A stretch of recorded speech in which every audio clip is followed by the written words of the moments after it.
Hola Yari, es un gusto hablar contigo y vamos a tocar este tema que es muy interesante, que hemos comentado ya varias veces y hablar sobre la diferencia entre un usuario de cuencos y un terapeuta vibroacústico, un terapeuta sonoro.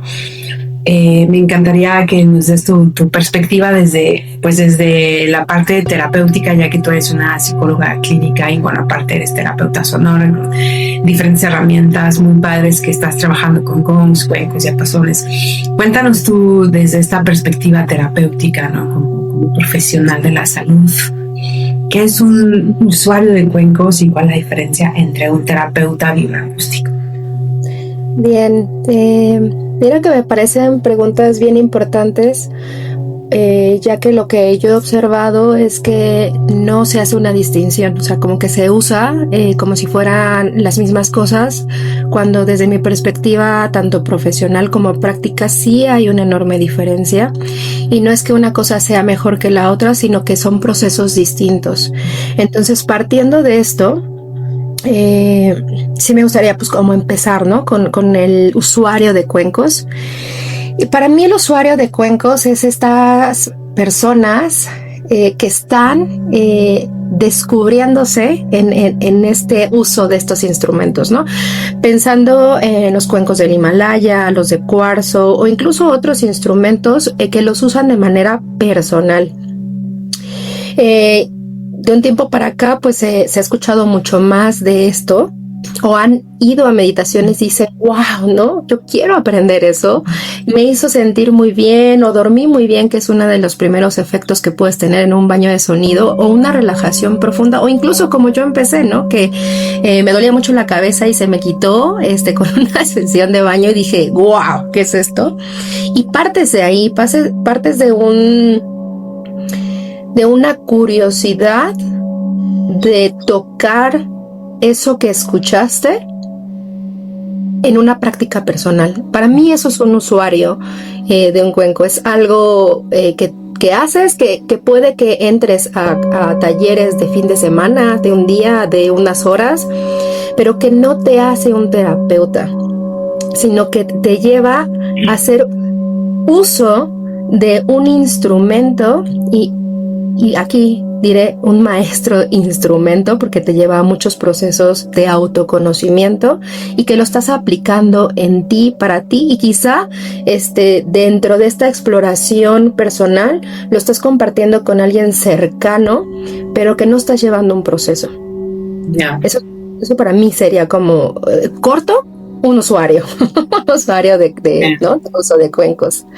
Uh-huh. Claro, y generalmente así es como nos vemos atraídos. La mayoría escuchamos, como yo también la primera vez que escuché una sesión fue una experiencia grupal con una chica increíble que traía así muchos cuencos y luego cantaba bien bonito, nos hacía reiki y me pareció increíble. Después me empezó a dar sesiones personales y me encantó y yo me enamoré de la sutileza de estos instrumentos. Claro, sí. Claro. Y bueno, también desde el usuario como cuenco hay algo bien importante, o sea, no tienes una responsabilidad, ¿no? Tienes una responsabilidad contigo, ¿no? En el sentido del autoconocimiento que estás teniendo.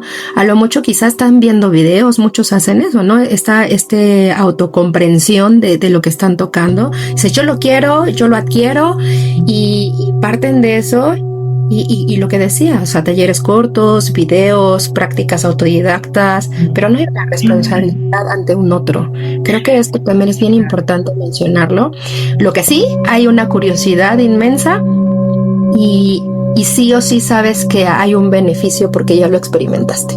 Sí, eso creo que es el punto de partida, ¿verdad, Yari? En donde después de experimentar que sí pasa algo en la gente, que estás dando una sesión y de repente las personas te comparten, yo sentí esto, me reconcilié con esta persona adentro de mí, encontré la respuesta que estaba buscando, se me quitó el dolor de ciática, tenía una contractura que meses y nadie me la podía quitar, después de una sesión grupal. Entonces creo que esas son las cosas que nos enganchan y por las cuales vemos que hay algo allí que está pasando en el cuerpo que no sabemos cómo explicarlo, pero está sucediendo. Entonces justo la certificación de terapeutas sonoros o en terapias vibroacústicas surge a raíz de todas estas experiencias y surge por la necesidad de tener una respuesta, ¿no? De qué está pasando en el cuerpo, por qué te sientes tan bien. Entonces, más allá de estas posibles respuestas de que, bueno, si traes a tus ángeles, a tus maestros, toda esta parte holística, ¿no? Más espiritual, o no sé si se deba llamar así, estas respuestas, hay una interacción de la vibración como tal en el cuerpo de una forma integral muy interesante, ¿no? Como esta parte de cómo escucha el cuerpo, que ahora ya más gente está interesándose en saber toda esta parte de la acústica del sonido. ¿Cómo escucha el cuerpo? ¿Por dónde entra el sonido? Que antes de ser sonido primero es vibración. Y entonces el cuerpo tiene todos estos mecanorreceptores que nos ayudan a sentir la vida, al tacto, la vista, el olfato, el oído.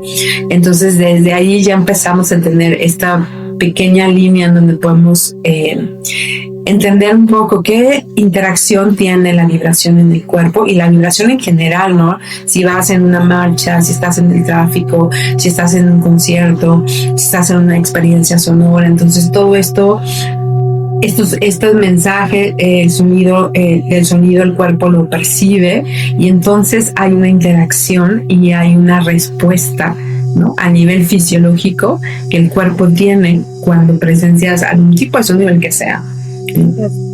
Y esto es lo que da pauta, creo yo, todo esto que estás diciendo, a decir quiero más. Y entonces ahí ya entraríamos, desde mi perspectiva, a estas personas que están buscando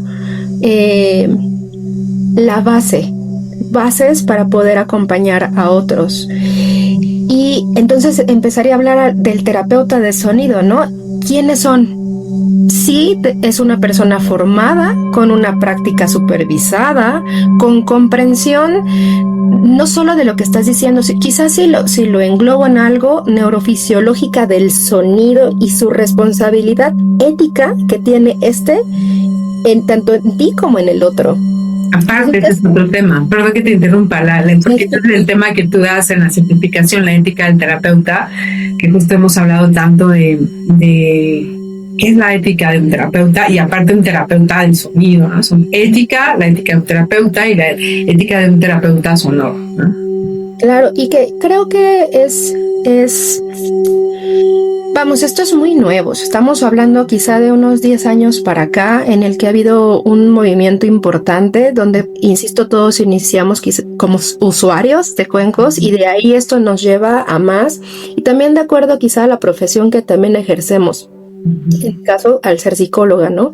Y como psicóloga, pues ya soy terapeuta, pero no quería decir que yo era una terapeuta del sonido, era un usuario de los cuencos y de otros instrumentos hasta empezar a especializarme en la certificación, por ejemplo, que tú ofreces, ¿no? En el ITEMS, donde entendí, hubo una metodología, donde entiendes del dónde, del para qué, donde generas protocolos, donde hay un hacer y hay un entendimiento verdadero de qué es lo que está sucediendo con el sonido, con la vibración, en el cuerpo, en los órganos, en las emociones.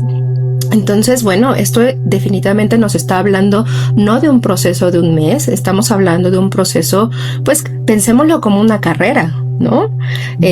Una especialidad nos lleva a varios meses para entender, porque es un proceso estructurado en el que tenemos que encontrar no solo los respaldos que ya están hechos a través, por ejemplo, de la medicina tradicional china para entender determinadas cosas, o la medicina occidental, o también desde estas vertientes energéticas que también suman mucho, pero tenemos que entender de dónde vienen y desmistificar muchos temas. Entonces, decir terapeuta del sonido conlleva un proceso, un aprendizaje y un tiempo de formación y una gran responsabilidad ante el otro. Totalmente de acuerdo. Pues muchas gracias, Yari. Pues seguimos con nuestra clase. Un placer. Sí, sí, sí.